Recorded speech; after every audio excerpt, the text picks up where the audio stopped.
Мерките на владата се недоволни, ненавремени, парите потрошени, а секое семејство ќе биде позадолжено за 1500 евра до крајот на годината, обвинува лидерот на ВМРО ДПМН Христијан Мицкоски.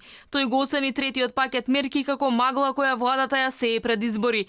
Тврди дека ниту една компанија не е задоволна од мерките.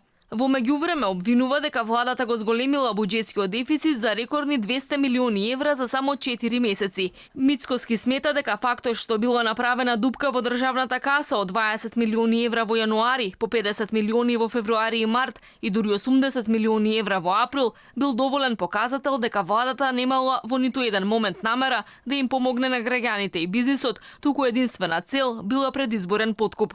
Мицкоски вели дека секое семејство за само 4 месеци владата го задолжила за 400 евра, а до крајот на годината оваа сума ќе достигне 1500 евра по домаќинство. Тврди дека јавниот долг значително ќе се зголеми. Вкупниот зголемен долг на крајот од 2020 година без задолжувањето за помош на стопанството и граѓаните ќе изнесува околу 7% од бруто домашниот производ или тоа е некаде околу 95.000 денари.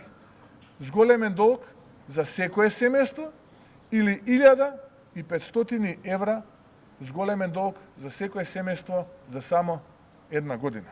Мицкоски обвинува дека бројките ги побиваат тврдењата на надлежните кои зборуваат за робусна и интензивна реализација на капиталните инвестиции. Изградбата на патишта, мостови, болници, училишта изнесувала 13% за 4 месеци од планираното за цела година. Вели дека лани потфрлањето било уште поголемо, само 11% од планираното, а во 2018-та 14%. Потенцира дека бројките на претходната влада биле драстично поинакви, 27% во 2017-та и 19% во 2016 година. Според него разликата е евидентна и покажува дека владата има лажен пиар, но не и одржлива долгорочна стратегија.